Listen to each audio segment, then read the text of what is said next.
Hello. Hi there. Hi, Ryan. Did I mute you? Are you No, muted? Okay, I there you muted go. myself. All right, let's add tonight's guest to this call. Welcome to Nexus Drafthouse by StormLegacy.com.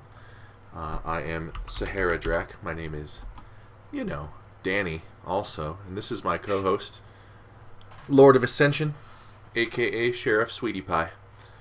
And he's here. Yeah. Every week And I'm it's going to always come up with different. one. Yeah. Every week. That's my promise to you. I'm just blown away. I don't know Yeah, no, what it's to fine. say. It's great. It's fantastic. Hey, what's up, Kenma? What's up, man? Hey, welcome to the show. All right, so I was right, and I have to adjust this again. My bad. So give me one moment. Ryan, why don't you tell the fine folks what Nexus Draft House is all about? Sure, yeah. Nexus Drafthouse is our weekly show Thursday nights where we talk about drafting, and we think it's an extremely important part of the game and analyzing drafts. Both, we look at mostly pro games, and we analyze those, try to break them down, and see, and hopefully you can get some interesting tidbits and learn something to apply to your own games. Um, I think. Ryan, are you still talking? I mean, I've been done for seconds. Wow. Wow. I'm sorry. I'm sorry. I love you. You know I love you. So yeah, Nexus Draft House, talking all about drafts. It's going to be fun. Our guest tonight is Kenma of Team Naventic, support player for Naventic. And yeah, how's it going, man? Welcome. What's up? Just chilling today. I haven't really done much. Yeah. Are you on that World of Warcraft lately? No, that's No. not me. That's Zuna? Okay. All right, well, I am, so, it's all good. I think they all already quit again. Oh, okay. Fair enough. Fair enough. So yeah, just we like to let people get to know you a little bit. The guests that come on, so ask a few questions. Traditionally, we ask the biographical questions from Street Fighter 2, so that's what we're gonna do. So, what is your full name? Kenneth Michael Buster. Nice, Buster. It's pronounced Buster. Yeah. Okay, I didn't know that. See, I'm already learning. And what is your home city? Las Vegas, Nevada. Las Vegas. All right, all right. Fighting style? Um, Probably just using, I guess, overpowering people with my size and strength. I don't know. He's a grappler. Got it. Yeah. Yeah. And blood type? I don't even know. No, yeah, that's all right. Nobody does. What was the other one? Yes. What is your favorite skin in Heroes of the Storm? I think it says a lot about a person. Favorite skin? Hmm. Give me a second. I'm gonna take your time. It's an important question. It is. It really reveals a lot about you. Mm-hmm. So Yeah, no, it's I key. actually I'm really liking that new Toronto skin that came out. It's like the yeah, I don't know what it like the was. the night It's elf like one. Yeah. it's like no, the Oh one that's no, like the superhero it's one. like Super Sonya. I Yeah, think, yeah, or yeah, something. yeah. Okay, the Yeah, superhero one. like the animations on it are really cool, and it looks really good with the new motorcycle mount with like the red version or the green version looks really good with it. Okay. So I can pretend that I'm like Green Arrow or Arsenal. Nice, nice. I actually kind of forgot about that skin, but I don't play Toronto. But still, yeah, that is a cool skin. Nice answer. Nice one answer. that matches kind of the Sonya. Sonya, Super Sonya, yeah. But it's And I not saw Super Toronto though. It's something else. It's Oh. Eagle Eye. It's Eagle Eye Toronto. Eagle Eye. Eagle Eye. There you go. There you go. It's funny in Lineage 2 I played a Hawkeye, so it's funny. Oh, okay. I I was playing some Random info. Marvel Diablo clone for I played it for like 6 months. It was awesome. I can't even remember what it's called now. But anyways, this is a Heroes of the Storm show, so we're going to talk about Heroes of the Storm drafts. And Kenma has picked a couple drafts from the Bloodlust finals last weekend. Just the grand finals is what we're going to be going over. So we're going to be going over those drafts. Before we get started, I would like to ask, because this is a show. This is a show that's about helping people in Hero League and helping them in their own drafts. What do you think the biggest mistake people make in drafting in Hero League is? Picking what they want to play. Yeah. That's got the biggest mistake you can make. Okay. I kind of agree with that, and a lot of people will tell you like just play what you're most comfortable with, and I'm like a lot of times that's going to ruin your whole team, But yeah, so what would you recommend for people who want to get better at drafting in Hero League in general? Just increase their hero pool, learn more roles. Um, for I think just in general, when you want to get good at Hero League, it's just like so there's roles, and then there's gonna be like OP heroes in Hero League that are just good at Hero League for carrying. Hmm. So you're gonna want to do one of two things. Like first of all, I don't think you can't play support and do well in Hero League Right. if you're the best player on your team and you play support, it is very hard to win. Like just take my word for it. Hmm. It's like in this game compared to like League of Legends or something, it's just so much harder to carry the game because of the team aspect. Right. And if your range damage are just not doing damage, you're just not going to win. So I would suggest focusing on learning how to play any role that's not support, and then just have like one or two support available at your disposal in case you get stuck on support, Hmm. because you don't want to be that person who's stuck on support and just like I can't play anything. I'll pick Nova and we won't have a support. Right. Right. Yeah. You Right. don't want That's that. You don't. you're, Yeah. that's literally the worst kind of people to me. I think Yeah. we've all played a I couple of just games like that. Yep. I Yep. can't handle people like that. All been there, yeah. So that's good advice. So actually, I was curious. How did you get started with competitive gaming? Was it like you and your brother playing Street Fighter? Did you play League of Legends, or what was Okay, kind of? so I'd say the first I've been playing video games ever since like Nintendo. So like my friend had Nintendo and I played every game he had, like Yeah. Mario, some old hockey game, like everything. And then Blades of I Steel. remember when I was in first grade, I got a Sega Genesis for Christmas, Nice. and like I played Sonic like before school, after school, before I went to bed. Like I played the game so much, and it was just like I just fell in love with video games like at an early age. Hmm. And then while I was growing up, I was actually like a competitive soccer player. Oh, So okay. you wouldn't be able to tell that looking at me now because I'm like huge.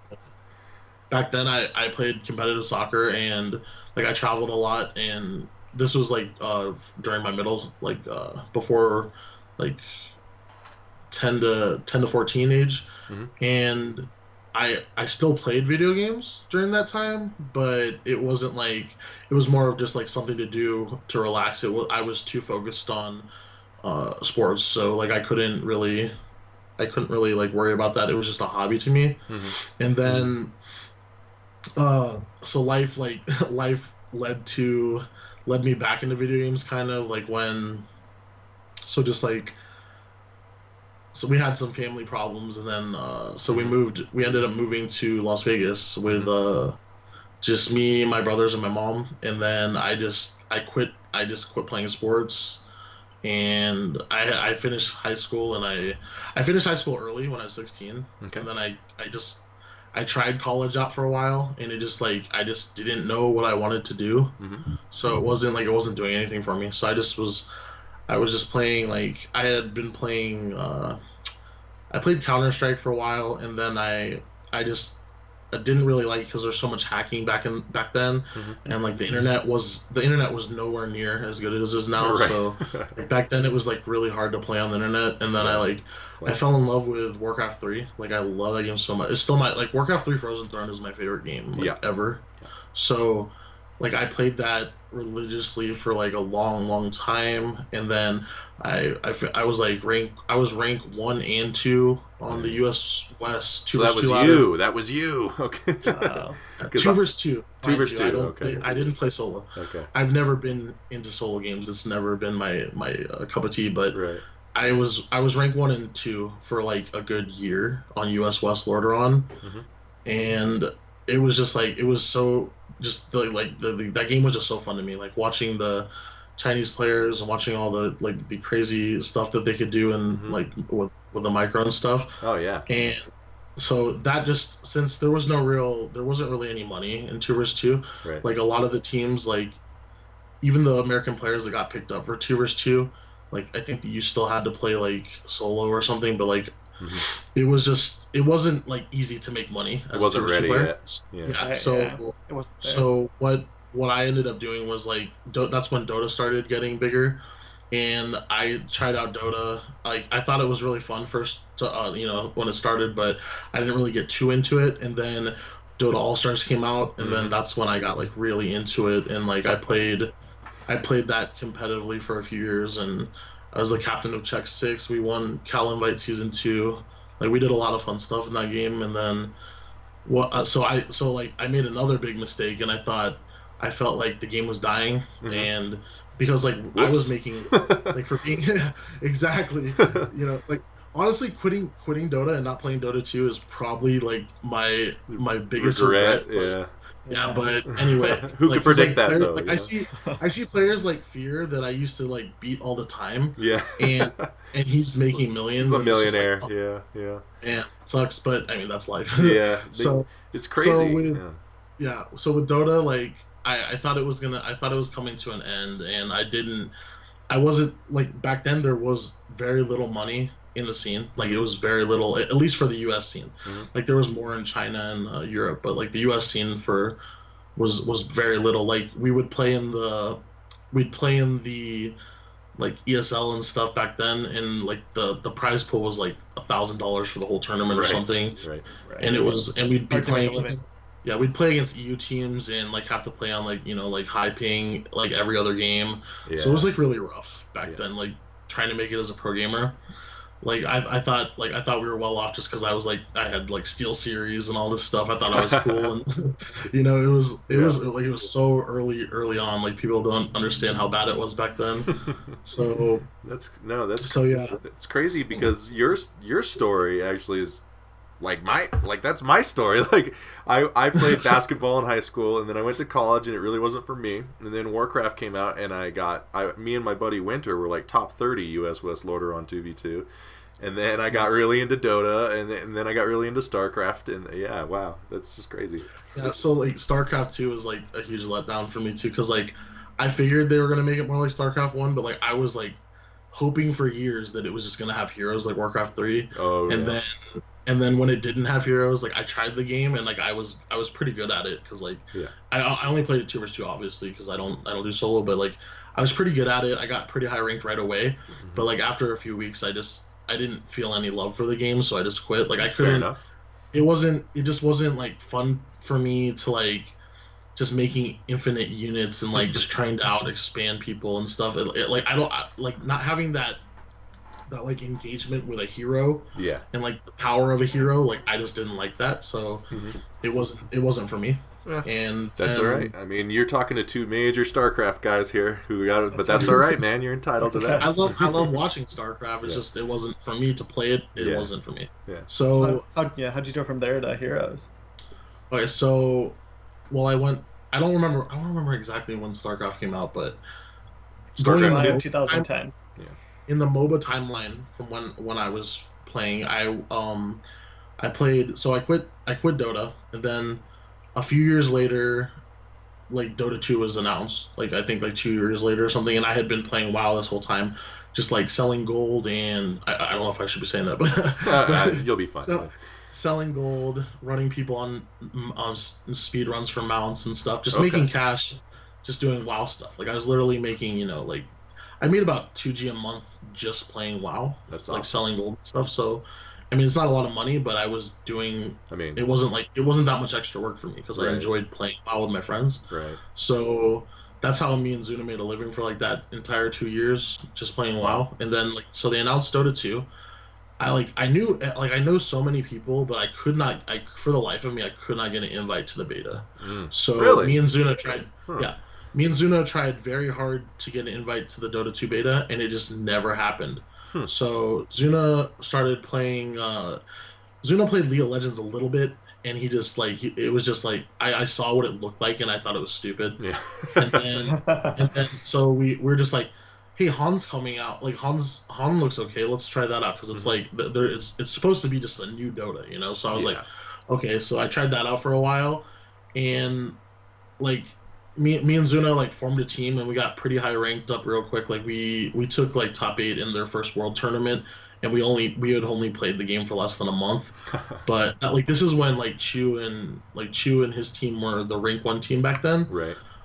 Like there was just, but the problem was there was no talent for like we could not find good enough teammates to beat them. Right. So like the game was just like the game was horrible like in general.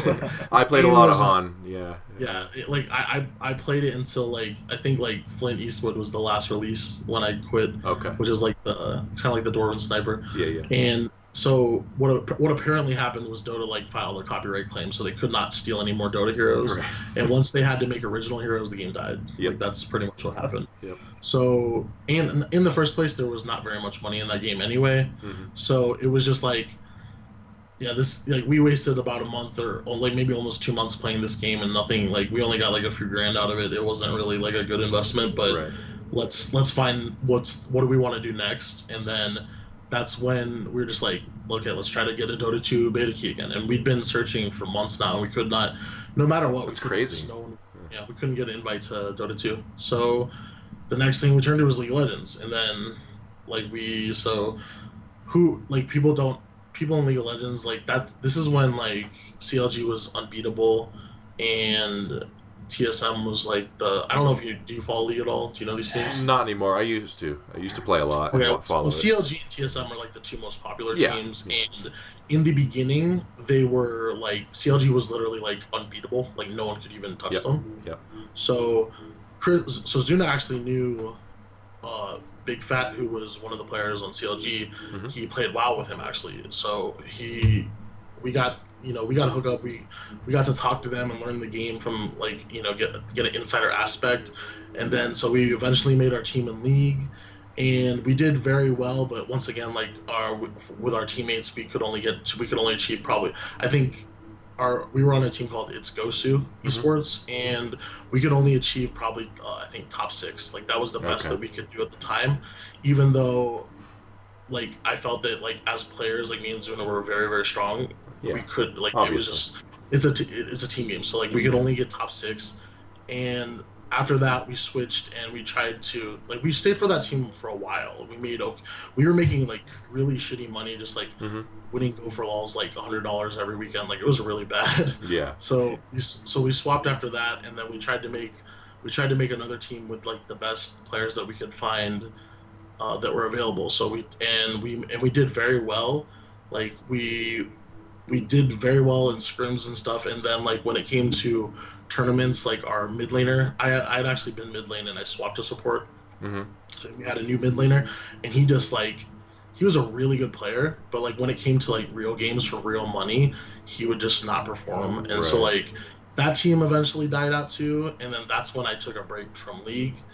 And I took a break, so like I think it had been about 6 months I had been not playing League of Legends, and then Zuna was playing with CLG Black at the time, and that's when they announced the LCS. And so Zuna's team eventually made it into the LCS, and then like I wanted to like their support player was a very weak player, so I wanted to take a spot. Like it was just that was my goal right away. So I wanted to join the team as a sub. We were gonna see if we didn't know anything about the rules of LCS. It was brand new. It was the first season, and so they were not going to offer salary to substitute players. Okay. So right away that was not an option for me. So the only option for me is like they're like, oh, we could probably like pay for a coach. So I got thrown into coaching even though I wasn't looking to. And I actually like really ended up enjoying coaching, and I became really good at it. Yeah. So so I coached in the LCS for like 2 years, and then our team got relegated, and then after that, that's when we had nothing to do, and then that's when Heroes of the Storm fell into my lap. Nice. Well, it sounds like, based on what you're saying, that Heroes of the Storm is like the perfect game for you because it's team-based, That's right, yeah. Team-based is a big theme and kind of what you've been doing. Also, so real quick, with the announcement today, are you excited about what they announced today about the salaried top 8 teams in each region and all that? I think it's pretty cool, but I don't think like if they can, so obviously, right, they're going to be able to take money. Like this is what I'm thinking because I obviously don't know. Right. But if they take money from the land tournaments that we played, Mm-hmm. and then they put that into the prize pool or the salary, I'm guessing that's where the salary money will be coming from. Then the teams will be making. Excuse me. No problem. The teams will be making more money, but then I feel like the teams like the top two teams will probably make around the same. But I feel like if you're not top two, you're not going to make the same money that you would have made before because apparently they're only having one or they're having 3 international tournaments. So like instead of like having the 2 qualifier tournaments and then the international tournaments, so there will be way less lands, which is like it sucks that we won't be able to see like everyone won't be able to chill and see each other at lands because I thought that was actually like a real fun aspect of Heroes of Storm that I enjoyed. Yeah. But if it means more stability for the scene and more money in general for the scene, then I agree with how they went with it. Because now as long as you're like a top 8 team, you're going to be making enough to where like hopefully I don't know the numbers, we don't know how much. Yeah. So like if it's even like in the same realm as LCS, which it's not going to be anywhere near LCS numbers, obviously, but like it'll people will be making. Like as long as you're making more than like a minimum wage job off of this, you should be fine. Right, and that's what's cool is you can be a pro gamer and be like, okay, so now I can pay some bills doing this, and I don't have to win every tournament. So it gives you opportunities to actually get better and like be like I can justify pouring the hours into this, and I think it's awesome. Like me and Ryan have been doing this stuff for so long, and to think of like salaried North American esports Blizzard competitive Blizzard gamers, it's like oh my god, it like chokes me up, I'm like, oh yes, it's happening, so I think it's awesome. It almost felt like a true inevitability if this is where they wanted to go, right? If they wanted to create a stable scene for their games, with the success of LCS, it seems like this is a place where they had to go, and I hope they build on it. Yeah, I think it's great that they're heading this direction. Like there was first of all, like people, I think they take it the wrong way when I post some stuff on Twitter. I'll post like ways that I want to help improve the system, but they take it as me being like salty or something. It's like if anyone has been following me the whole time I played, I've been, even when I win the tournament, I've been saying the same thing. So like people will just be, oh, he's just saying that because he lost this tournament. It's like, no, I want the scene to improve. I want it to be as fair as possible. I want the best teams to have, like, I want the top 2 teams in our region to represent our region. Yeah. And I'm not saying the top 2 teams aren't, but I'm saying that there's no way for, like, how will you tell that we aren't better than Denial if we've never played against them and we, you know what I mean? Like we got beaten by the team that won the whole tournament. Right. So it's kind of like that's the flaw. There's a lot of flaws in their system, but I'm not complaining about the flaws. I knew the flaws going into it. Right. So and I think I just want them to improve. I think Blizzard understands that, like I think that you're just, it's feedback, and honestly, like I'm not partial on our Storm Legacy Twitter and all that, but a little bit. But I'm a Naventic fan. Like I honestly go for Naventic because I think from the way you guys behave, to me it looks like you care the most about the game, and that's why I like Naventic. I definitely think that because like there's other people, like you see all these people like I'm not gonna like shit talk people, but like they have other options, right? Like this is my life. Like that's I don't do anything besides play Heroes of Storm. Like that's my only income right now. Right. And all these other people, like they get their they have their college paid for them, and they have, first of all, they're already in nice colleges, so like they already have, like I guarantee you they're not working jobs and paying for them themselves. Like they have to have their parents helping them out. So like that's awesome that they have that in their lives. That's but like great. people like I don't have that, Like my parents have not given me a cent since I was 15 years old. Right. And I've done fine for myself just playing video games. Like I'm 31 now, and I have not done anything. Like I've done a few like shitty jobs here and there, but like not for very long. Like maybe like I've done like I've bagged groceries for like 3 months. I've worked at a theater for a summer, like this is a long time ago, but like I've done all the shitty jobs, and it's just, the world is not pretty out there. No. Like I think a lot of people, I think after after a lot of people saw Zuna's Bud Light video. I don't know if you guys saw it. I saw commercials and stuff, but yeah. So like they a lot of people were saying in the comments and stuff, like, oh, these guys are like spoiled. They live in a rich part of Las Vegas. It's just like we worked our asses off to get where we are. Yeah. You know, like Zuna and me have not been giving a cent in the last 16 years by our parents. Everything that we own, we worked for. You earned, So, and and it comes through. It really does. That kind of personality definitely comes through in you guys, and I think it's why I like it. Ryan, Kenma is just me if I was better at video games. See, I have your problem. Sorry, Danny, I have your problem, except I'm bad. So I had to go get a job. To you guys' point, though, I think that this new system will help.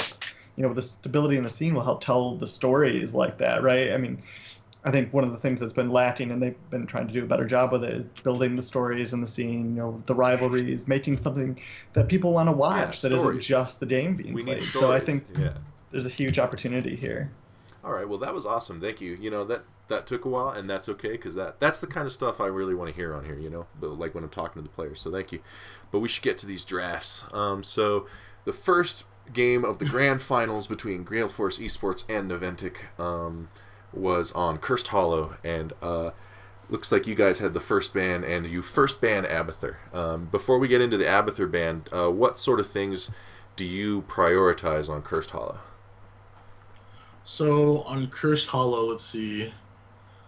Greymane was a very high priority for us, before he got nerfed so many times. Mm-hmm. But now he's not as high priority. We only really worry about Greymane if he gets Abathur. Mm-hmm. And then there's heroes like, excuse me, no worries. Fausted, Brightwing that are going to be annoying because of the global. Illidan will always be annoying on Cursed Hollow if used correctly, because of the space that he's allowed to chase people and his jungling ability. And then what else? Anything that enables Illidan will be good too, as long as he's on the table. Sure. Then this is probably Tyrael's best map, because just being able to steal bosses with his level 16 is really strong for him. And so there's off the top of my head, those are probably it. So the Abathur ban comes from the fact that he enables a lot of those heroes?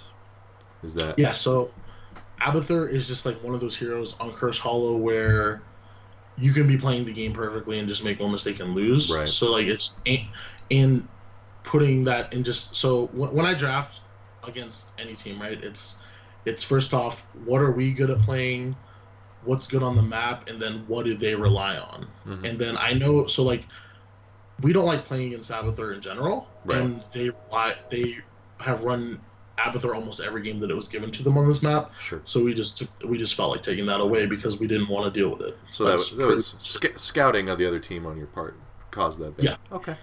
So they ban out the Zagara. I think a lot of people might get some of what makes Zagara so strong, like her map vision and stuff. But really, she's great on this map for boss purposes, right? Like stealing boss with Maw. If you take Maw, yeah. Yeah. Okay. So why do you have a strong Zagara player on Naventic, or?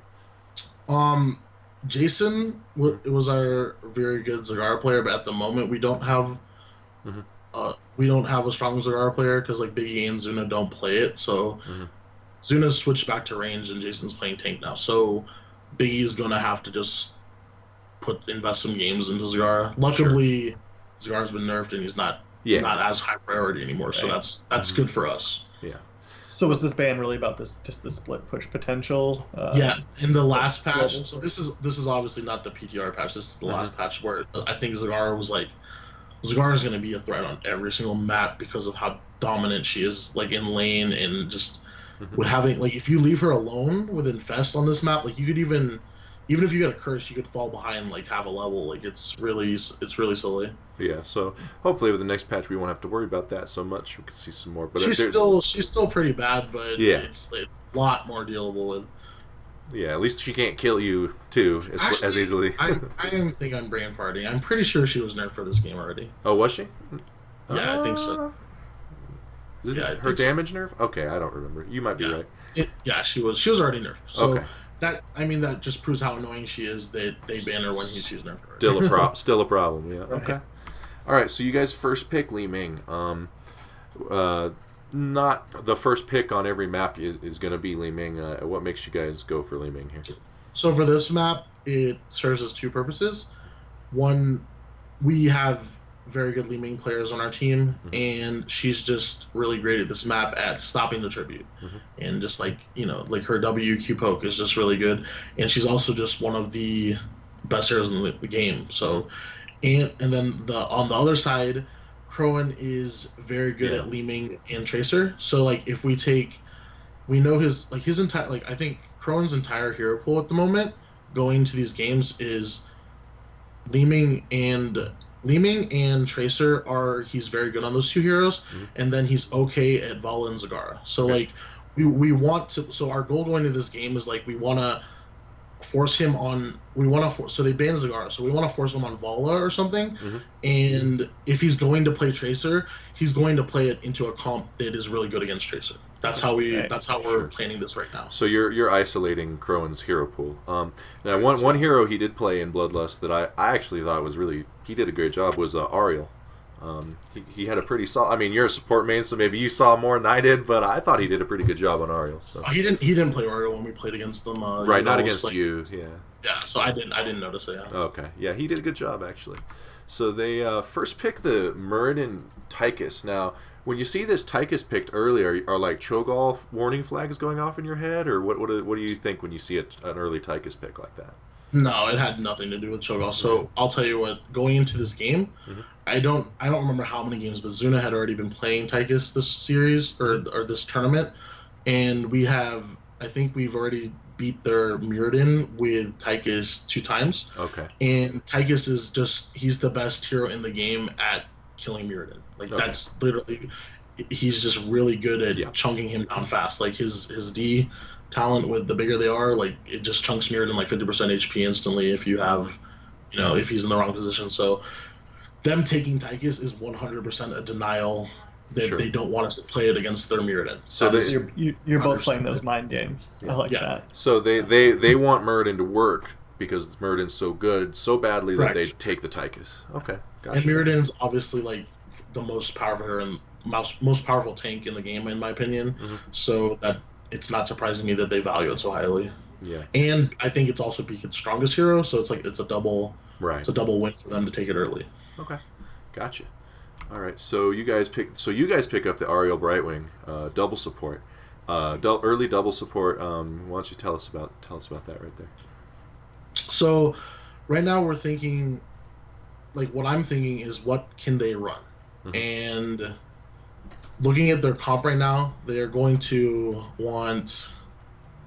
If I leave Brightwing up, they're almost guaranteed going to run Brightwing if I don't ban it. And then if I leave, I think taking Brightwing Oriole, what it does for us is it gives us a good comp against. It gives us a really good comp against Illidan, because Illidan really sucks against Polymorph and Blind later on in the game. So he really sucks at running into those two. Like he cannot do enough damage to kill anybody. And then it's like a denial because Akaface loves Brightwing, and Brightwing is just Brightwing's just gonna be like Brightwing's gonna do well on maps where you're able to globally soak. Anchor's Hall is a big map, so she's able to do that.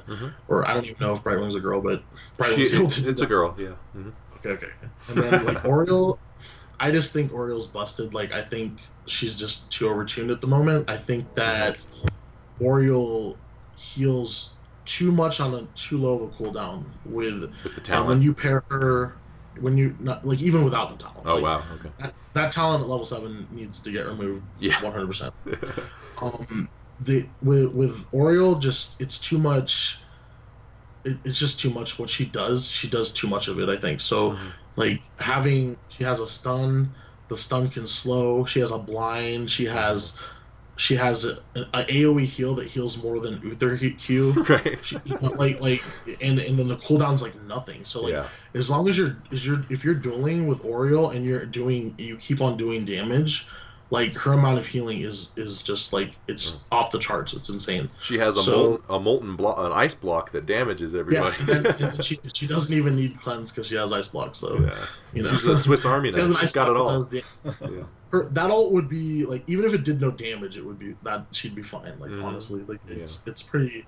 She just needs to, in my opinion, all they need to do is like remove that 7 talent where she gets cooldown reduction, and then make the heal actually like have 2-second higher cooldown. Like I think that might fix her.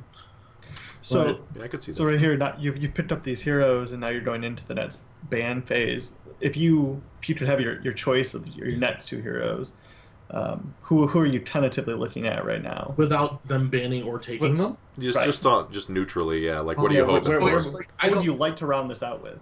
Yeah. So I can't say what I would want if they didn't have a ban or didn't have the next 2 picks, because like I always draft changes it considering that, right? So right now I think what we're thinking right now is that Illidan is like their GFE's comfort is Illidan. Like Fan likes to play Illidan, Udall likes to play Illidan. How good they are in Illidan, that doesn't really matter. It's their comfort, right? So even though our comp literally is very, very good against Illidan. We could finish this off with like an ETC Sonya or something. Like we could finish it off with. There's a lot of things that we could finish this off with to destroy Illidan. But with the way that I was just thinking in my head, and the way Zuna was thinking, is that we're just like, they're going to do one of 2 things here. They're going to run Tassadar Illidan, they're going to run Tassadar Sergeant Hammer, or they're going to run... Let's see. If we ban Tassadar, they're going to run Illidan Hammer, and if we ban Hammer, they're going to run Tassadar Illidan, and if we ban Illidan, they're going to run Tassadar Hammer. So, like, in my head, the least worst out of that was just to ban Illidan, because no way are we going to give them Tassadar Illidan, right? There's no way we're going to do that. Because, like, that's too annoying to deal with. And while we can still beat that, it's just like, why would we give them that strong of a combo this late in the draft?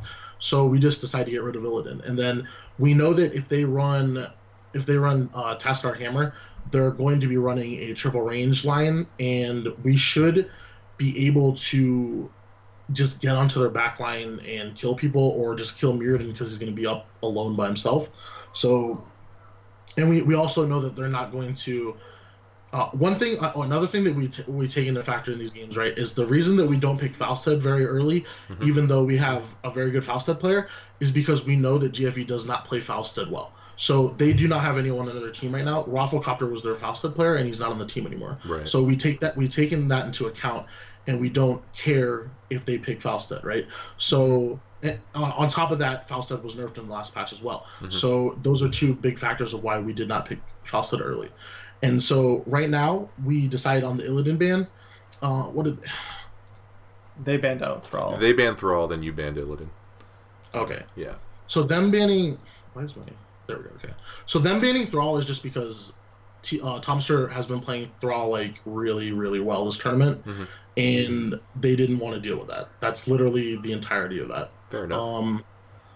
So we decide on the Illidan, and then we're 99% sure they're going to pick Tassadar Hammer, and then they end up picking that. Yeah. So now we're talking about, what do we want? We just want a threat to be able to get onto them, and we know that their team has no burst damage from like spells. They only have like burst damage on high HP targets from Tychus, and Hammer is not too much of a threat early game. She's more of a late game threat in my opinion.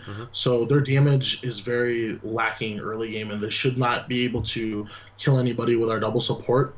So we decide to just we decided that Tracer would I really like this. Last year we're like, Tracer might be good here, but she can't. There's just no way that I see her getting on like Hammer and being able to kill her with that much like threat in the backline and Hammer in the front. So we decided against Tracer, and then we're just like, Zeratil's probably not good here either because they have the Task Shields to deal with Zeratil. So let's just go with Kerrigan and ETC. Yeah. ETC's. And I liked this reaction here actually when I was screenshotting the draft, because I always think about the draft as I'm screenshotting it, and it's, I watched it too, but it didn't really occur to me then. But as soon as that Hammer pops up, the next 2 picks are like, jump on Hammer, like boom. Exactly, yeah. Which, something to looks close good. the gap, right? Yeah. So Yeah. I mean, the other option too, like them taking another reason that I was like very certain that they were going to take Tassadar with the hammer was because Tassadar makes it very hard to run Stitches against hammer, Mhm. even though Stitches is very good against hammer. Like if you have a good Right. like Tassadar, they will always just like be the one to take the hook, and they Mhm. will always be finding the Stitches. So like it's very hard to get Stitches hooks against that comp. Right. So we just decided against the Stitches, and we had not practiced. Like Jason had like two or 3 days of scrims on tanks, so it wasn't the Yeah. tank that he had practiced. So we Yeah. just went with the ETC. Reliable And tank. then yeah, and then Kerrigan's strong this patch, so we have no problem playing her into just about anything. Hmm. Yeah. So, what do you expect them to pick up here? Just a support. I knew they were gonna obviously support, but like I know they are going to like the only options in my head are Rhaegar, Monk, and Uther, and knowing them, like I didn't know what they were gonna take, but like they ended up taking Uther because I think their thought process was Uther can stop people from getting bursted like by ATC Kerrigan. So right. like if it was personally me, like if I had to pick a fifth hero on their comp, I would have went for Monk probably. Okay. They end up picking up. Who is it here? Let me move that. Uther. Oh, where my picture stopped working? What is this? I think you missed. Oh, did I the miss one. it? Oh I think man, so. I'm a scrub. So All I right, mean, so they looking get at these Uther. drafts, like you obviously were both trying to deny or pick heroes that you knew that they wanted, right? How comfortable do you feel like you won this draft just looking at it on paper? 100%. Yeah. Do you think that Because- they also feel the same way, or do you think that they feel like they probably lost out here? I have no clue what they're thinking. To tell you the truth, I Right. don't know how they think. So Yeah. Can you hear my background? Yeah. Who is that? Zuna's playing H1Z1 and he's yelling. He's just yelling at zombies. Let me close the door. No worries. No worries. It's too fucking loud. That's that brotherly love. Oh yeah. That esports life. Esports life. Yeah. So, what do you think? So, let's say at the Tychus Muradin point, going into that ban phase, what do you think Gale Force could have done differently, in your opinion, to maybe draft better in your view? At what point? After the Tychus and the Thrall ban. Yeah, going into the second ban phase. Yeah. Okay, so after the Illidan ban? Yeah. Like instead of Tastar Hammer? Yeah. Mm-hmm. Okay, Or so could they have me, banned something differently than the Thrall, for that matter? yeah, I wouldn't have banned Thrall personally. I would have banned EDC probably. Okay. Just because like that takes away, like if they had done any homework, they'd know. Like it's not even. I don't even think that's about doing homework. It's just like if I'm them, right, I would be thinking Jason just switched to tank. Let's put him on something he's not comfortable with. Right, That's so what I would. It leaves Johanna. Yeah, so he would Diablo, have to play like Johanna or Tyrael, which he's way less comfortable on. Well, no, he's just. I think he's actually more comfortable on Johanna, but Johanna's just way weaker in our comp. So I don't even know if we had Johanna, if we would have went the Kerrigan route, we probably would have done something else. Like honestly, Okay. I'm not sure. But yeah, I wouldn't. Yeah, if we went Johanna, we probably maybe would have went Thrall. Like I don't know. It's weird because like I don't even think if you look at their comp, Thrall's not good against their comp. So it's like really strange that they banned it. It's just because in the previous games, Tomster had been playing so well that they just did not want him on that hero. Just didn't want to deal with it. Yeah, they're just like. So you won the psychological battle there. Yeah, they're just like, we don't want to be, we don't want those T-God Sunders anymore. That's literally all they're thinking. Yeah. So this draft, this draft's really interesting to me because I think every guest we've had on here so far has talked about, and I'm sure you guys do this. Obviously, drafting your comp is more important than denying or trying to basically counter the enemy comp. But both teams here are trying to do exactly that. They're in each other's heads.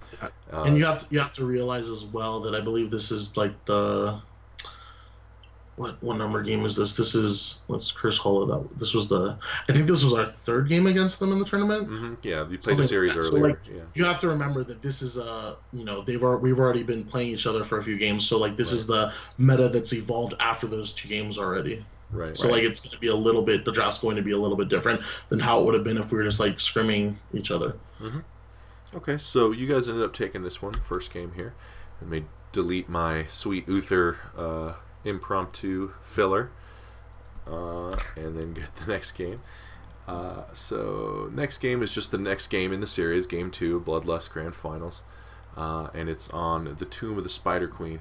So on Tomb of the Spider Queen, I asked you this about Cursed Hollow. What are your priorities on Tomb of the Spider Queen?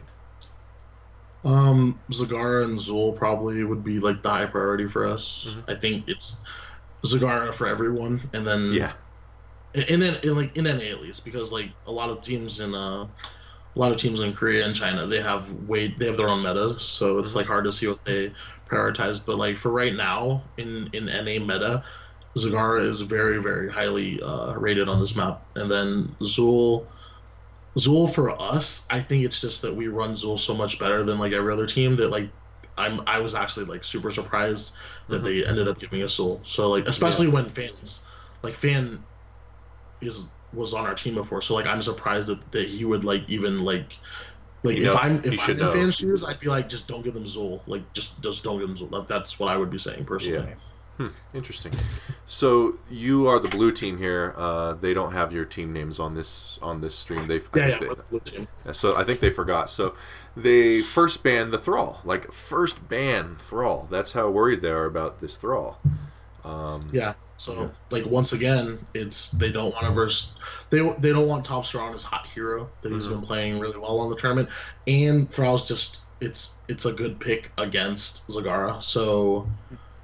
And I do think I'm not 100% sure if we played them before on this map, but we ran Thrall Zul. We run Thrall Zul a lot on this map, so like they just did not want to play against Thrall Zul, so that's another reason they banned it. All right. So you guys banned their choice here. Oh, sorry. Go ahead. One more thing was we don't play Chen, and Chen's like one of the only all right like few things that can counter Zag and Lane, and we don't like I don't know if you guys seen the new Chen. Yeah. That's probably the strongest hero in the game right now. It is ridiculous. You know what? He was so bad for so long that I'm like kind of happy for Chen, but I'm not. But he's too strong. Like, you don't like he has permanent. He like has evasion and he does damage. Yeah, no, he's insane. But he lost relentlessness. That's it. It's like who cares? Yeah, does so much damage now. I mean, I got a new main. We'll see how long that lasts. Yeah. I got a main till they nerf him.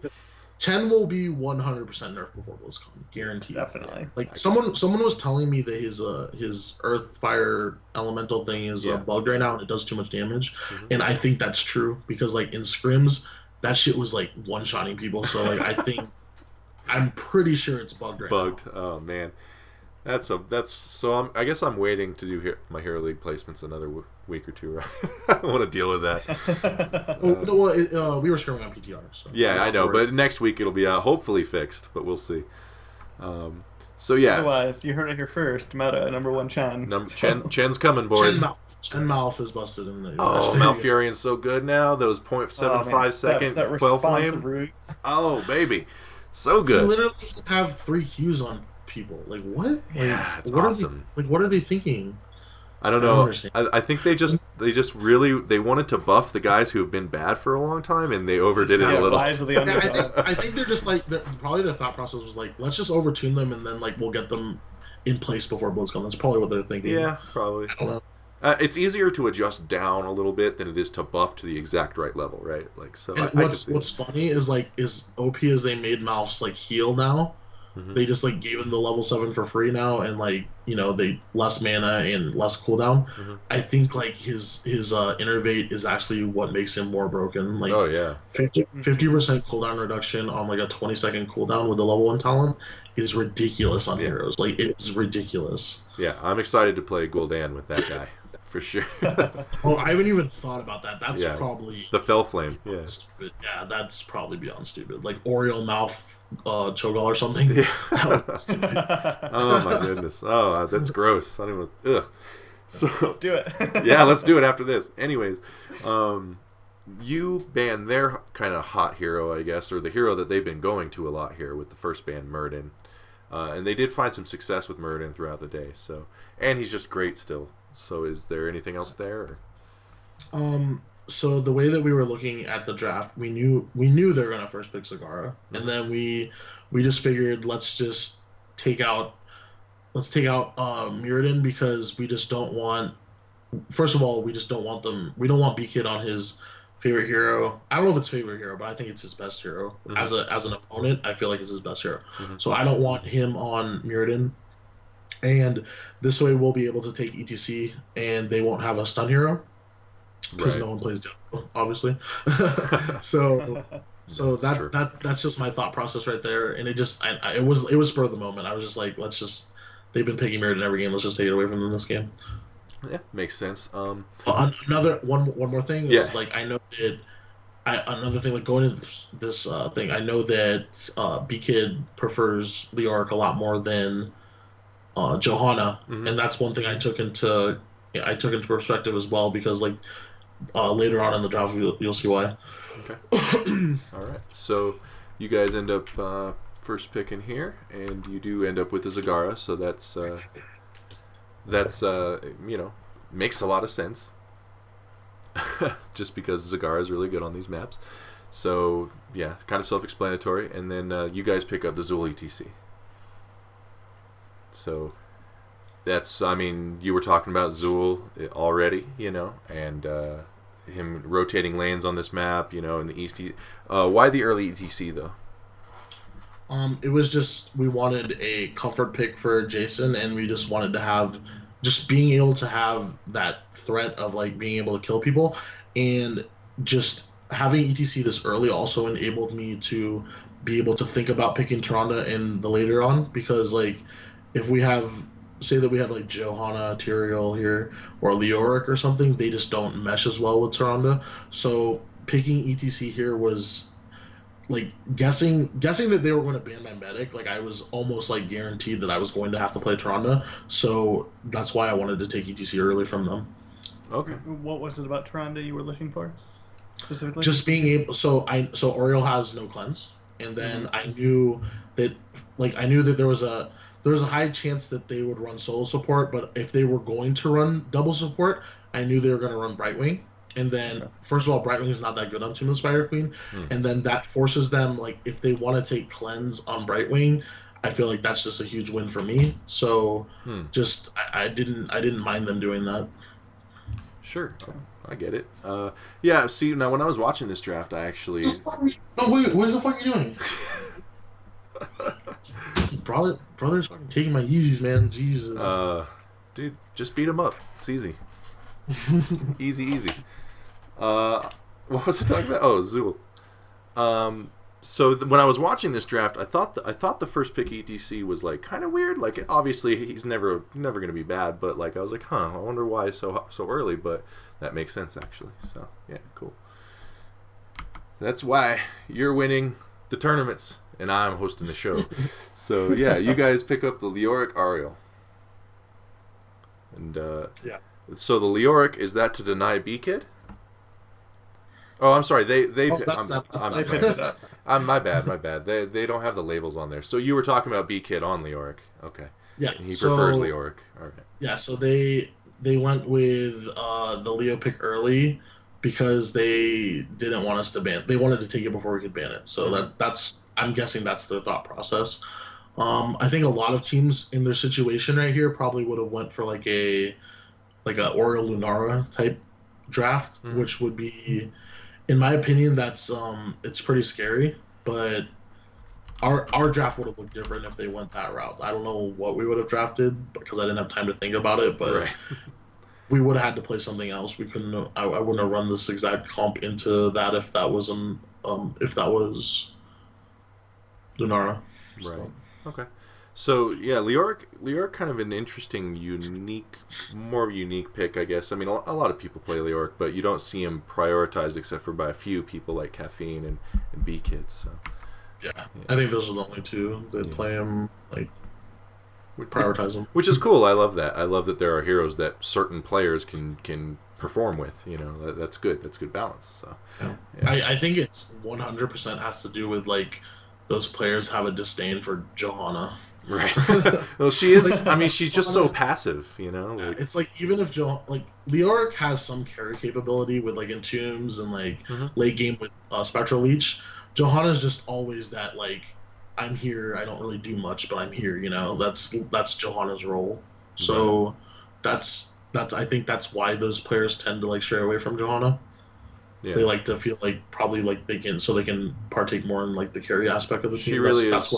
She really is just a sponge, you know. Like she has Blessed Shield, which is cool, but you know, yeah, I feel that way too. I enjoy her, but not as much as I enjoy Leoric. So, going into the ban phase here, they do end up banning the Tassadar. I'm sorry, you end up banning the Tassadar. Yes, you ban the Tassadar.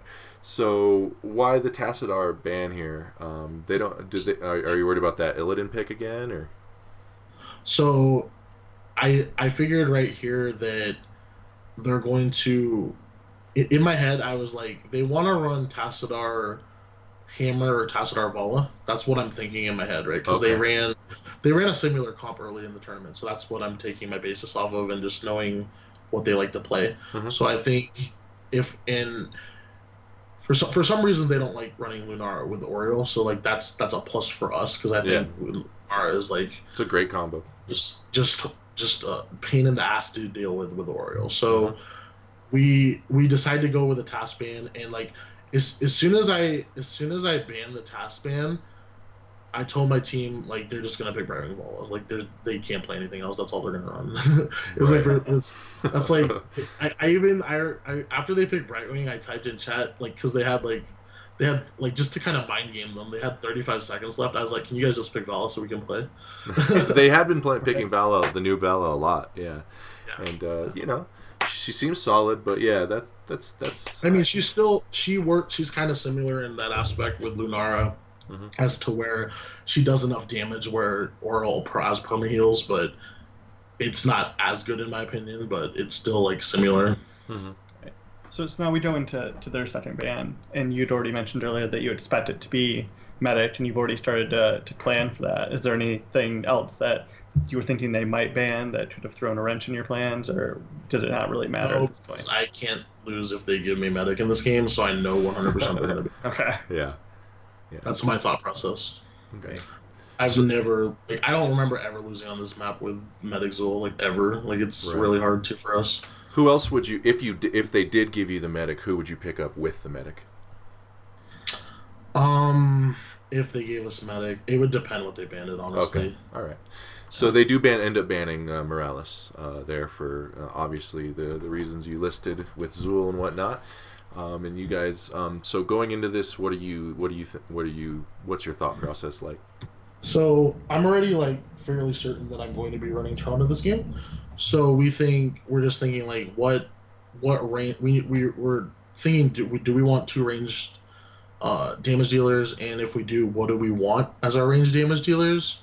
So Li Ming is just like we just decided to take Li Ming because Li Ming's just always, I don't know a situation when Li Ming's like a bad hero. So like besides maybe it's like a medic comp that like she's the only poke, and then Falstead was the reason that we opted to go for Falstead is because we couldn't really think of another ranged hero that would like have like an impact this game.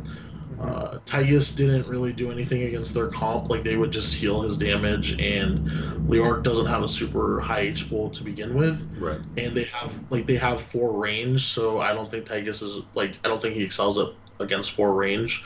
So it was like either we're gonna take, and we also had another thing to take into consideration was that we needed someone to solo. So Falstead we know can solo. It's not going to be pretty, but we'll just we'll have Falstead solo, and we'll just try to rotate. We'll try to rotate into the Zagara lane so she does not so Falstead doesn't have to lane against Zagara. Right. That's our thought process going into there.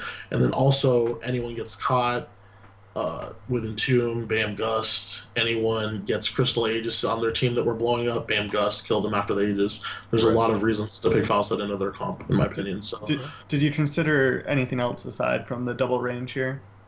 No, I knew double range because I've never seen them play Tyrande. So like, if honestly, if they picked Tyrande, I don't know what I would have played. I didn't even have a plan for that because I just didn't think of it. Yeah.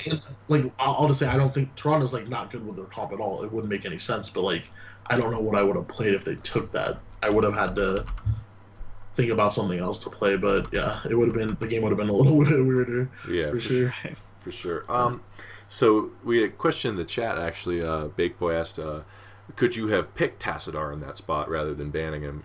Would that work? So the reason that I did not want to take Tassadar there was they have so much heal that is he talking about like Tassadar as like a solo support or as like a secondary support? I think it was could you have made it work in your comp? I think right. If we took it in the 3-4 rotation. Yeah, instead of Falstad or Lehman. Right. Yeah. Okay. I'm not sure because like I don't know what I would have banned if I didn't ban Tassadar there. Right. Like I guess I would have if I didn't ban Tassadar there, I probably would have banned Lunara. Okay. And then I don't know if it really puts like a lack of damage on our team.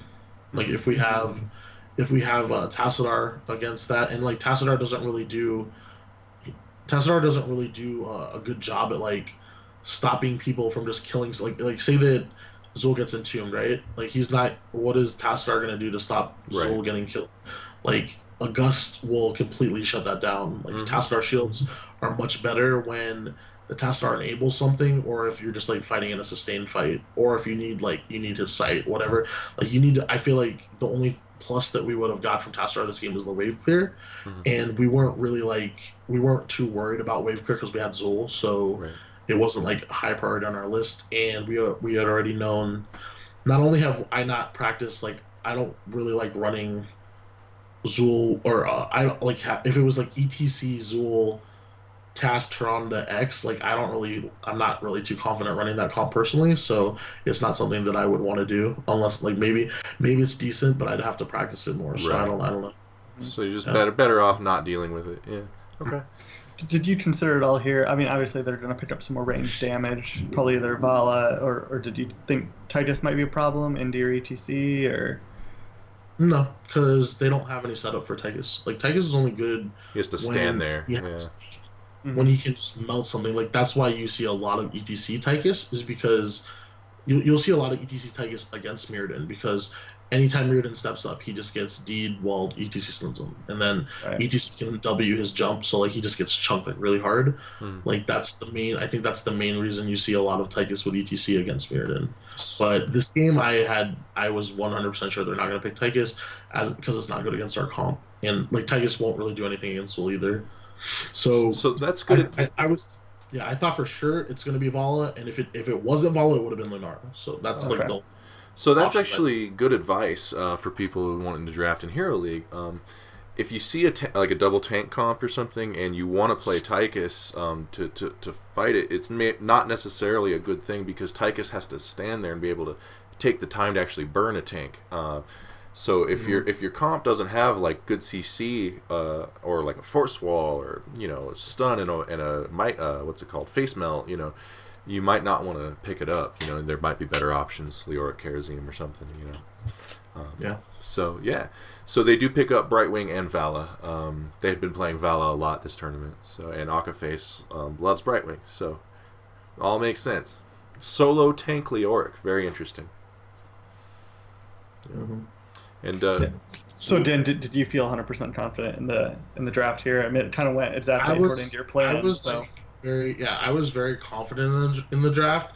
The only thing like that I was worried about is like Zuna hasn't played Falstad in a minute, but like during the game he just like remembered how to play it, and like once he was playing well, the game was like really easy to win.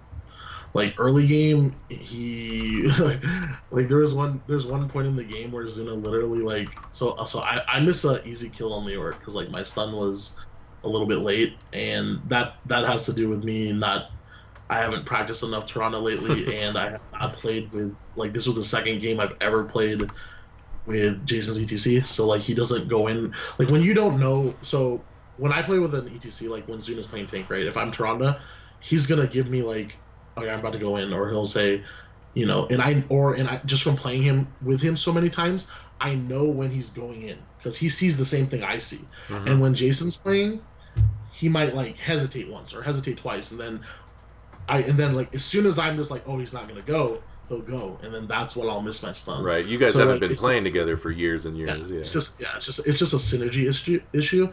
But if I was like more well practiced on Tyrande, I wouldn't miss it anyway. Right. Because like there's no excuse to miss an ETC stun with Tyrande if you're good. So So that's on me. But speaking back on the play of when Zuna flew in, so he flies in.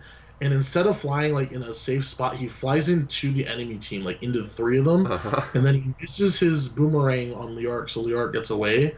And then like so instead of like what we need to do in this situation is just let him die and accept the one for O, right? Yeah. But what we do is we ended up chasing their Oriole, and then this whole time that we're chasing their Oriole stays alive for so fucking long because she's busted. Yeah. And then we ended up killing their Liork because Liork came. But honestly, if Liork didn't come, we would have only got one for none. And then they literally killed our entire team. So we lost. I think we had a 5 for 2, or a 2 for 5, and we lost all our coins. And then we lost. What else did we lose? Yeah, that's it. We lost all our coins and we went 2 for 5. Yeah, so you gotta be careful with that Z button. Yeah. I was just getting ready to tilt in that situation. Zuna was just like, "Calm down, Ken. We'll win. Like, just calm down." Because like I'm a really like emotional player. I need to be calmed down in those situations when we throw hard like that. It's just like, "Ooh, okay." Because we were wrecking them really hard before that. So like, it was just like, okay, we threw our whole lead. We threw all our coins away. Let's just chill and play the game. But you got it back, you pulled it back, yeah. So that's good. Actually, a good point. Yeah, asked another good question out of the chat here, and I was curious about it too. Is there any reason that Sylvanas isn't even considered pick or ban here? Is that just a thing? Sylvanas is in higher level play. Sylvanas on like a map like this is going to be less important because what she allows your team to do is not even like what Sylvanas can do like solo carry in a Hero League game. It's not going to be possible in like a game where people are coordinated because her weakness in like fighting, and she actually does not have that much wave clear early game. So like her while she does stop the minions from attacking, she doesn't really kill the wave that fast until 7.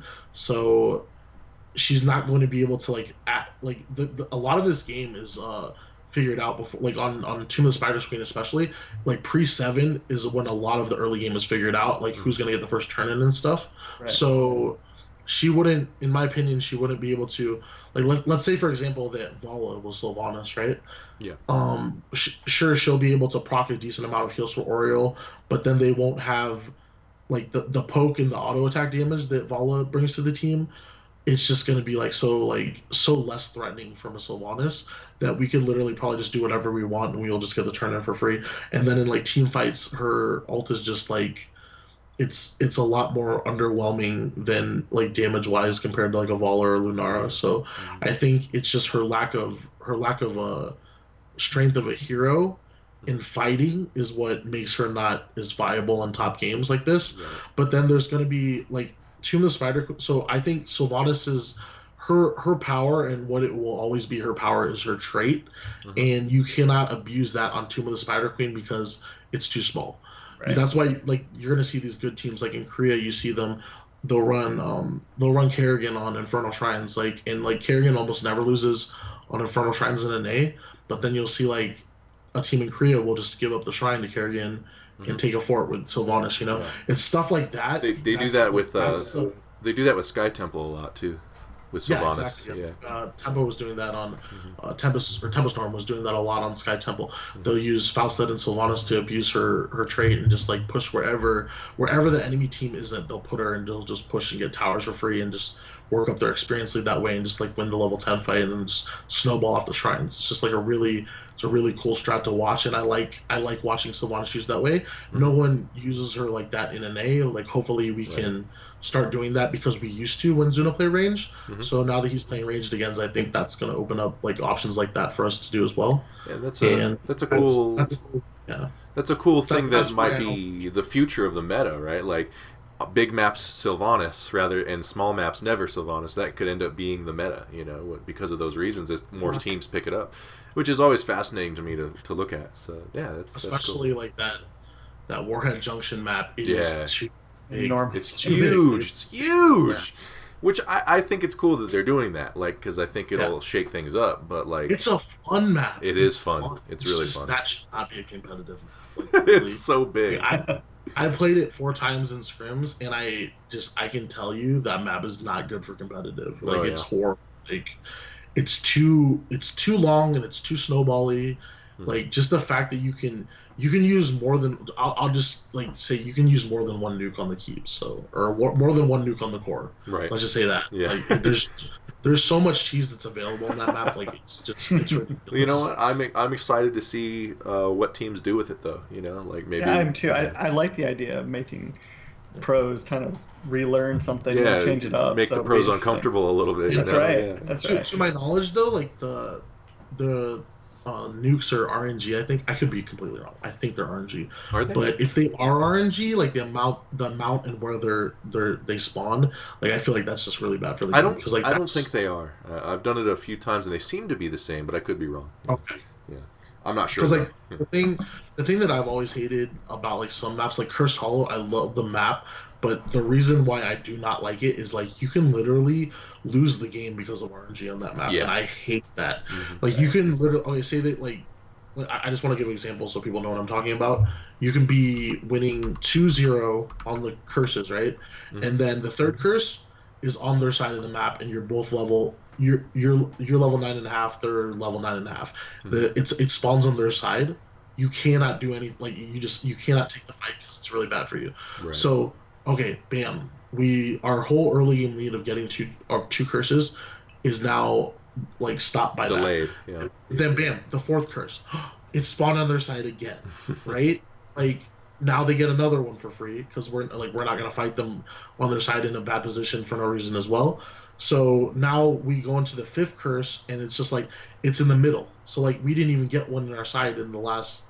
We have bad RNG. The sixth curse are going to be on our side instead of the 5th one. So now they get an even fight with a 2-2 curse when we won the whole early game. Right, and we're not rewarded for anything because of strictly RNG. And I hate that. And I completely agree with you there. I do too. And I think they stopped. Doing that starting with Sky Temple. Sky Temple was the first one where it was in a certain order. I really enjoy how Towers of Dune and Sky Temple are in a certain pattern because it allows you to prepare for it. When it's RNG, it's just it takes away skill from the game because when you play a map, you want the best team to win. You don't want the luckier team to win. You don't want the team that's worse and luckier. That's how I feel anyway. I don't make the video game, but if I did, that's how I would feel. Yeah. Yeah, so just to clear it up for a couple people in the chat here, Cursed Hollow doesn't have an order. It just won't spawn the same side 3 times. Or is it 4 times? Or a certain number of times? So it will spawn. It can't. The first 3 spawns. The first spawn is RNG, and then wherever it goes, let's just say for example, it's on the left side on bottom, right? Now the next 2, one of them can be on the bottom, but they could both be on the top as well. Right. They will not be on the top. They will not be on the top left because there can only be one left one. Okay. So the next 2 will be bottom. They'll be bottom, mid or right, and then they'll be top, mid or right. So it's not entirely predictable. Yeah. Yeah, it's not. That's what I'm saying. The first one is RNG, and then the second one is RNG as well because you don't know where it's going to be, and then the third one, you will know where it's going to be you'll know if it's going to be left, middle, or right, but you won't know if it's going to be up or bottom unless the first 2 were up or the first 2 were bottom. On the same side, right. And then the fourth one is reset again. So it's the 4th one can go anywhere. That's why you can have 3 and 4 on the same. You can have 3 and 4 on the same side. So right. That's why it's stupid. Right. The ones that matter are 3. Yeah, the 3rd and the 4th. You're right. Matter more. Obviously, they all matter, but. Yeah. Okay. Cool. Yeah. So I guess addressing that, I'm pretty sure Warhead Junction is in order. I could, but I'm 75% sure. So. Yeah. So I we've just talked a lot probably- about these drafts, and obviously you guys are a team who's played together, and there's a great communication. What tips do you have for people that are just in general playing in Hero League, right? Whether it's a single or duo queue, what would your advice I would be say to somebody trying to learn? my biggest, like, I wouldn't even say it's a tip, but my biggest thing that I would just say to you as another player to another player, unless you're trying to improve at the game, don't play Hero League. Like, if you just enjoy playing the game and you just want to play whatever you want to play, just go play Quick Match and play with your friends. Do Team League. Do something like that. Don't play Hero League unless you're literally trying to win the game, and no matter what the stake possible. Because if you are not tryharding 100%, you are ruining the experience for someone that is. That's how I feel. Right. Like, in an ideal world, everyone wants to win no matter what on both sides. It obviously never happens, and like the hero pool is a lot less in this game than like a League of Legends, but like that's how I feel. I hate dealing with people that will just ruin the game because they don't feel like playing what's good for the team. Yeah. And if you're not in it to win it, like I would just do everyone a favor and don't play Hero League. That's my That's what what. So don't be that guy who first pit Novas, right? Like, I mean, that's what Hero League's designed for, right? It's like you're ready to compete. Ideally, that's what it. Ideally, is. yeah. Or I would think. Yeah, that's why I otherwise play there's it. an unranked like, draft if you just want to get some practice. yeah. Draft. And that's why I'm the same way. I'm like, why if you're just hanging out, like, why do you need points? Like, we're trying to get points here. Like, yeah. All right. Well, that's good advice. Actually, another huge problem too. Like, just getting back, I'm not gonna ramble on too long about it, but it's just like, why is, like, this guy that like picked some shitty hero that I carried, why is he getting the same amount of points in this game than me? You know what I mean? Yeah. Like, there's a lot of problems with the Hero League system that I actually feel like if they want this, the whole league that they just announced it's awesome, right? It's amazing. It's great. But if they want this game to continue to grow, I think the first thing they need to do is hire someone to fix Hero League. Like, because obviously who's ever doing Hero League right now, they are not doing it correctly. Like, there's no sugarcoating it. It's horrible. It's the worst matchmaking system I've ever seen in a MOBA, of any MOBA I've ever played. So there's something wrong with it, right? There are, to give you an example, like in League of Legends, there's bronze is the worst, and then there's like bronze, silver, gold, platinum, diamond, masters, challenger, right? Yeah. Like grandmaster would be our challenger. So the players in challenger in League of Legends, if you compared them to like a platinum player, right? This is just like, it's like comparing a pro to an average Joe. Right. Like, that's literally the difference. And then I'll see some players that are grandmaster in this game, and they would probably be platinum level if in League of Legends. For sure. So why am I on, like, if I'm a grandmaster, I'm one of the top players in this game, right? That's who should be there. Why is this guy who, like, literally, he just doesn't even understand the basics of the game? Why is he or she in the same, like, game as me? Like, they just shouldn't, like, and that's the matchmaking system that's in place right now. It's not his fault that he's in the same game as me. It's not his fault that he's a grandmaster.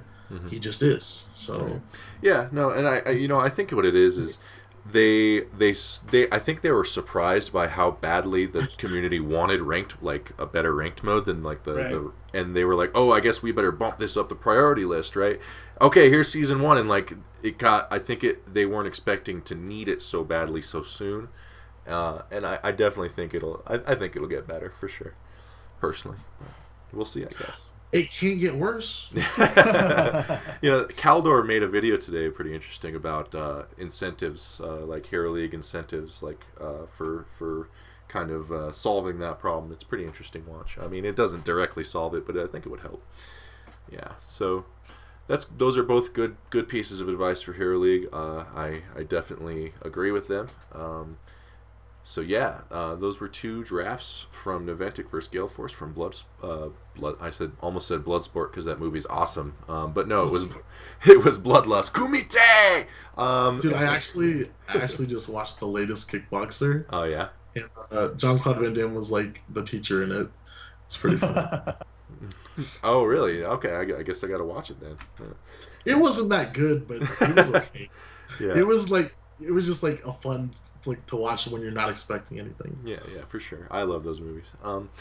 Anyways, yeah, those were games from Bloodlust, and this has been Kenma from Naventic. And is there anything else you want to say to people, or shout out, or where can we find you? You guys are going to be in the Nexus games, or? Yeah, we're already qualified for that, so we'll be playing in that, and then I don't know how they're doing the qualifiers for the whole league that they're doing next year, but hopefully we're pre-qualified. But if we have to qualify again, we'll play in that as well. So yeah, we'd enjoy watching those games. Hell yeah. Yeah. Let's see.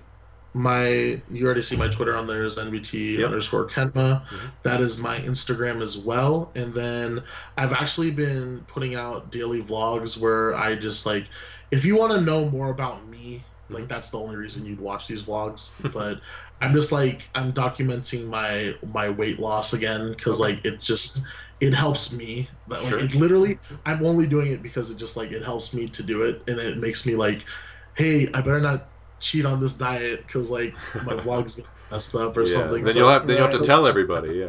Yeah, and like I do talk about haunts in my vlogs sometimes, but it's just whatever I'm doing. Like it's just pretty much my day to day. Or where can they find that? YouTube.com/C-Kenneth Buster. C. Yeah, I'll type it to you in Skype. All right, cool. Yeah. Just so they can have a link there. Ryan, is there anything you want to say to the people? Oh, no, thanks for watching Nexus Drafthouse, and make sure to check out our show, Monday Night Team League. Yes. We try to encourage people to play Team League with us and against us. We pull people from chat to play Team League with us. And if you have a team, try to queue up against us. That's pretty awesome. Yeah, you want to go over how the system works? Yeah, so basically you go to the link that's linked in the chat there, and you sign up for Monday Night Team League. And the whole idea is just to get people involved in the Team League queue and get that queue filled with more people, because we don't have tools in game to create teams like that right now. And Team League is by far the best queue mode, like in HOTS. Like that's how the game is meant to be played, is with comms and as a team, a unit of 5, rather than random people you can't really work with. So you earn points by registering, you earn points by just being in the chat, you earn points for queuing either into us or just in general, and we keep track of all that. One of our mods does that. And after a certain amount of time, we'll give out awesome prizes based on points. Just kind of, the idea is just to get you into Team League, and then maybe you make some friends and start playing Team League regularly. So yeah. So that's that. I mean, we sincerely feel like Team League is the best way for the average player to experience this game, and it's a lot more fun when you're able to play with friends and on comms and really do that try hard that we talked about earlier. So, we're doing our best to encourage that type of play. So come in and check us out. Yeah. All right, Kenma's taking off. He's got to go to the bathroom. He drank all that Arrowhead water, man. Thanks a lot, Kenma. Yeah, thanks, man. It was awesome. It was great. Thank Kirkland, my bad. All right, man. Yeah. Thanks, guys. Talk to you later. Talk to you later. Yeah. Thanks. Yeah. So yeah, that was Kenma. Kenma did awesome. I loved a lot of the things he had to say. Learned a lot about, and like I emphasized earlier, like it was cool to hear about. Like that was a very mind game heavy couple of drafts, right? Absolutely. A lot of the drafts we've had on this show feel like they've been maybe a little bit more mechanical, but his were, very back and forth. The games, kind of were back and forth on the mind games as well as the denials and what had previously been played, and it seemed like Kenma really had a strong idea of where he wanted his drafts to go, and both of them we went over really kind of worked out for them, right? For sure. Yeah, they won that event, and I think they're probably going to do really well in the upcoming Nexus games, and hopefully next year when the Heroes Esports really gets going, it'll hopefully they'll be right up there again. Definitely. Yeah. So this has been Nexus Drafthouse. We do this every week. You'll follow us on the Twitter. It's just /Storm Legacy, or I'm sorry, @Storm Legacy Team, because Storm Legacy was taken on Twitter, and that's just very upsetting. So @Storm Legacy Team. We have a YouTube where we do this VOD will be there tomorrow if you missed any of it. We do this. We do Monday Night Team League on there, and I do some chair league casting and things like that too.